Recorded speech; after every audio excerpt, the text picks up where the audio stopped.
Всем привет! С вами Элис Арт-Хамстер, и сегодня я хочу показать скетчбук. Я его сделала сама. Немножко криво получилось. В общем, это скетчбук с черной бумагой, и я хочу показать, как я училась рисовать на черной бумаге. Просто я в какой-то один момент поняла, что я ни разу не рисовала на черной бумаге, у меня с этим проблемы. Ну, в общем, первое, что я сделала выкраски разных карандашей, попробовала вообще, как они идут. Здесь у меня Derwent Metallic, здесь Derwent Drawing, полихромосы, дальше что у меня, мои люминансы, которые у меня есть, кстати, они тоже так немножечко блестят. Вот. Здесь я смешивала люминанс с вот этим вот Derwent Drawing белым карандашом, то есть получала розовый, да, смотрела, как они смешиваются. Вообще я себе эти люминансы взяла в дополнение к дервентам, то есть, ну, чтобы их смешивать, потому что мне вот этой гаммы маловато, мне хочется какие-то яркие цвета тоже. Ну вот, первый мой рисунок на черной бумаге был вот такой вот странный кот. Значит, он выглядит так, как будто бы он понял эту жизнь, он видел всякое. Вот. И, в общем, ну, странненько немножко получилось. Это я рисовала Фабер-Кастель, наверное. Вот. А потом я стала пробовать цветные варианты. Это у меня Cretacolor Megacolor.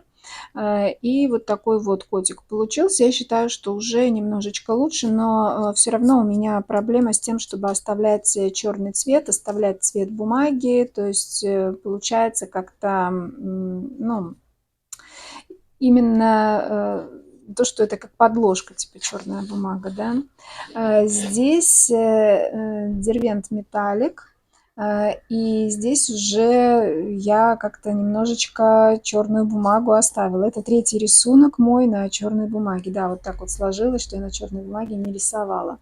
Вот так вот у меня получилось. Да, он так переливается. И кажется, я здесь что-то еще использовала. Нет, нет, здесь все карандаши это Derwent Metallic. Я помню, я их купила и стала ими рисовать. Здесь, значит, у меня тоже Derwent Metallic. Здесь немножко больше уже черного оставлено. Как-то так, мне кажется, чуть-чуть получше, да, уже получается. Вот, уже по сравнению с первым котом, который понял жизнь, мне кажется, уже немножечко получше.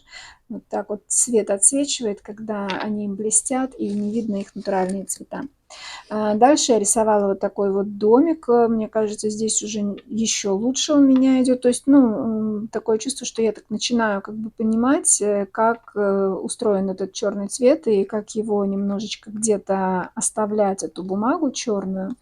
Вот, то есть вот такой рисунок, это тоже Derwent Metallic. Здесь у меня уже идут какие-то другие карандаши, Derwent Metallic и Cretacolor Aquacolor. Это такие карандаши, которые акварельные Cretacolor, такие мелкие, как бы, ну как они не мелкие, они монолиты. Вот.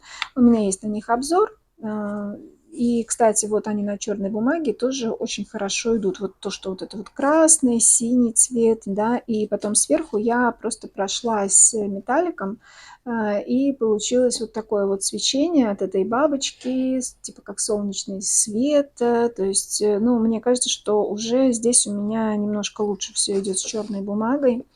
Вот. А здесь такой вот странный эльф сидит на грибочке. И здесь у меня Cretacolor, Aquacolor и Derwent Drawing белый. Да, то есть белый я взяла из Derwent Drawing, а остальное у меня Cretacolor, Aquacolor, тоже вот эти вот монолиты. Значит, да, вот. Дальше такой эльф у меня. Это, ну, здесь тоже уже черная бумага. Немножко у меня, как мне кажется, что я ее в тенях немножко начинаю использовать. Здесь я не знаю что, но, наверное, тоже тот же самый состав. Может быть, еще металлики включены. Что-то я здесь не подписала, чем конкретно я это рисовала. Все эти карандаши, они блестят, и со временем я забываю, Но вполне возможно, что металлики я сюда тоже вписывала, да. То есть вот такой вот эльф у меня получился. Потом я рисовала, я не знаю, что это, хомячок или морская свинка, наверное, хомячок все-таки. Здесь металлики, точно видно, что это металлики, вот они, так это дервент металлики, да. И что еще? Вот опять я не подписываю. Я думаю, что здесь, по-моему, только дервент металлик идет, да, то есть, ну вот, насколько у меня получается использовать черный, да, именно. Значит, здесь васильковое поле. Изначально, ну, у меня не получился рисунок, я хотела так сделать тут васильки, а тут такая дорога, как будто бы там еще васильки поле. Ну, в общем, она мне не получилась, я просто все зарисовала. И все. И вот опять у меня не подписано, чем я это рисовала. Я так понимаю, что это тоже у меня дервент, ой, не дервент, да, дервента металлик. И, возможно, еще я сюда, судя по вот этим красным, тоже вот эти вот монолиты использовала, да, монолиты Критоколор, Акваколор. Ну, тоже вроде бы черный немножко используется, но пока у меня еще не очень все это, конечно. Ну вот здесь, мне кажется, уже начинает получаться то, что именно я хотела с этой совой. Это дервент металлик и дервент дронинг. Значит, использованы эти карандаши. И мне кажется, вот как раз-таки здесь, это первый рисунок, это сова, которая у меня идет именно, ну, как сказать, получилась на черной бумаге. Вот если вы считали, посчитайте, какой конкретно это рисунок по счету, если интересно, да, что у меня уже начинает получаться что-то. Вот. Значит, дальше я рисовала фламинго, но здесь я скорее использовала черную бумагу просто как подложку. Это люминанс Дервент Драунинг у меня, да. Вот такой вот фламинго получился. Вот как раз тот случай, когда я смешивала люминансы с дервент дроунингами, но здесь у меня, похоже, из дервентов только белый, потому что у меня белого люминанса нету. И я использовала именно вот этот дервент белый, да, в качестве того, чтобы, ну, как бы сделать вот эту вот этот контур какой-то там, да. Значит, дальше у меня идет, это у нас дервент металлик. Дервент металлик, критоколор, акваколор, опять же, вот эти вот как монолиты, да, вот такие вот рыбки, да, дервент металлик очень блестит, вот так у меня получилось. По-моему, вот белые, это я использовала именно вот здесь вот в облаках, я использовала именно дервент, ой, не дервент, а критоколор, акваколор, вот в этих вот пузырючках, не знаю, вот. Далее у меня вот такие вот два альбома с черной бумагой я купила. В одном я начала рисовать карандашами, а в другом масляной пастелью. Здесь я испытывала разные карандаши. Эта бумага немножечко тоньше, ну, фирма та же, СМЛТ. Тот альбом я сделала из бумаги более прочной. Здесь, опять же, я не подписала, но я помню, что вот это был дервент, это люминансы, это критоколор, мегаколор. Это такие толстые карандаши. Я собираюсь на них обзор сделать, но пока не сделала. И монолиты тоже здесь использованы.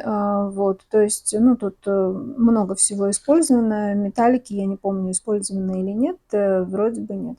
Вот, уже, ну, мне кажется, прогресс пошел. Вот здесь, мне кажется, уже прогресс пошел. Это, по-моему, Faber-Castell, да, наконец-то я подписала полихромос, то, что я и так помню, я, конечно же, подписала, почему бы нет.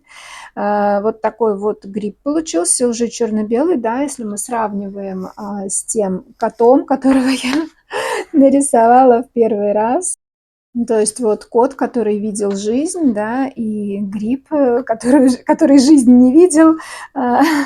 Уже вот здесь в черно-белом варианте, мне кажется, виден прогресс после стольких рисунков, что ну, немножечко я что-то поняла именно с черной бумагой, да, что вот это вот первый рисунок, а это уже там какой-то, я не знаю, 10-й, 20-й, там сколько уже рисунков я сделала, да, вот, уже немножечко лучше пошло.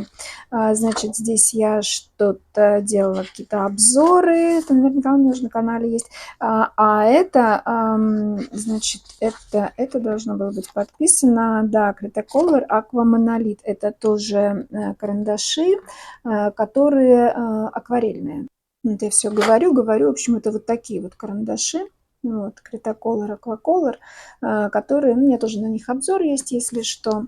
Вот, это что касается карандашей, кажется, все. И дальше я рисовала масляной пастелью. Я взяла отдельный альбом, потому что все это вот так вот пачкается, да. Такая вот была, здесь я Мунгю рисовала. Мунгю такая вот была странная сова. Я просто решила вдруг на черном попробовать. Я все время Мунгю рисовала на крафте и все не понимала, почему у меня как-то получается странно, что мне эта пастель не нравится. И когда я попробовала на черной бумаге, я поняла, что это действительно такая мягкая пастель. Вот такая вот сова у меня получилась. И потом вот я стала этой Мунгё рисовать, тоже старалась оставлять здесь тень, именно черные места, но у меня не везде получалось еще, конечно, да, вот, но все-таки, значит, это Сен-Элье. Это Сен-Элье, я попробовала Сен-Элье, и потом я попробовала Рубинс, да. Это Рубинс, которая под Сен-Элье сделана, да. Вот, все сравнения хочу сделать, никак у меня не получается с этим обзором. Вот, здесь у меня опять Критакула. Здесь у меня опять Мунгё. Это, кажется, Мунгё. Да, Мунгё. Мунгё Галлери, черная коробка, которая, да, то есть, ну, вот я старалась тут черный, темный в тенях оставлять, у меня до сих пор пачкается. Это тоже Мунгё, то есть, ну, здесь у меня не очень получилось. Здесь с пастелью скорее черная бумага, она как такой, как, ну, имприматура, как подмалевок больше, да, потому что тут мне нравится, как это черное так просвечивается, вот такие вот фактурка такая, да. С масляной пастелью у меня пока не очень получается работать с цветными бумагами. Это, по-моему, Мунгё. Насколько я помню, это Мунгё тоже, да. То есть у меня где-то видео даже, по-моему, я записывала, как я рисовала вот этот вот клевер. Это синичка Сен-Элье. Тоже у меня есть видео, как я ее рисовала, эту синичку, вот, Сен-Элье. Мне, кстати, на черной бумаге понравилось. Ну, такой коротенький 10-минутный рисунок, но я черный все равно здесь использовала, что у меня вот с пастелью у меня как-то не очень идет. Если с карандашами у меня более-менее нормально, да, то с пастелью нет. Это тоже Сен-Элье, Божья коровка. Я ее уже в разных вариантах рисовала. Именно этот рисунок у меня разными акварельными маркерами есть. И все. И вот это я тоже рисовала Сен-Элье. Это Сен-Элье с использованием блесток, которые я вообще-то купила себе для, ну, как косметика, типа там это, да. Вот, в общем, вот так вот это получилось. И я поняла, что это очень хорошо сочетается с масляной пастелью. Ее можно наляпать вот так вот, эти блестки. И, в общем, прикольно так украшает. И, кстати, ну, да, оно немножечко переносится на соседний лист, но в целом я считаю, что довольно прикольная техника. Если что, у меня есть шортс на эту тему, может, я его прикреплю. И здесь моя больная тема – это пейзажи, которые у меня вообще не получаются. Это Сен-Элье, если я не ошибаюсь, да, это Сен-Элье. Вот. Ну, что-то у меня с пейзажами не так, что-то я не знаю, пейзажи у меня не очень идут. То, тем более, что на черной бумаге, да, то есть, опять же, у меня все это не очень получается, надо поработать над пейзажами, хочется какой-то такой простоты и в то же время вот передать суть того, что я вижу. Ну, пока у меня это не очень получается. Вот такая у меня практика с моими с моими обучениями, вот именно, как рисовать на черной бумаге. То есть вот так вот можно сравнить. По факту вот эти два рисунка, первый и какой-то там уже по счету, не помню, да. И, в общем-то, вот сказать, что действительно практика, она решает, и надо не бояться рисовать. Вот, что вы по этому поводу думаете? Кстати, здесь же числа есть. Вот 21 мая, а здесь 28 марта, то есть это год прошел. Ну, я мало рисовала, походу, на черной бумаге за это время, да. Вот, то есть год прошел, я немножко порисовала. Вообще все эти рисунки можно было нарисовать гораздо быстрее. Вот, в общем, что вы думаете по поводу черной бумаги? Как у вас идет с черной бумагой? Рисуете ли вы на черной бумаге? И получается ли у вас? Самое главное, что, потому что я знаю, что многие не могут поменять именно свет на тень, когда мы на белый рисуем, да, привыкли, что вот тень мы рисуем, и белый он остается, а вот наоборот мозг заставить работать, это уже довольно сложно. Пишите свои комментарии, всем творческих успехов и до новых встреч, пока-пока.